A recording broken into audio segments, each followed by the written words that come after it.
Bunları unutmayın. Dinin düşmanları yayar. Yani Yahudiler yayar, Hristiyanlar yayar.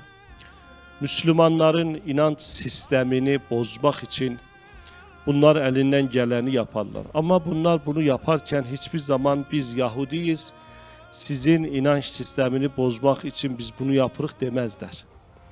Bir ilahiyatçı eliyle, bir din adamı eliyle bunları yaparlar genellikle. Ve cilveli cümleler bulurlar.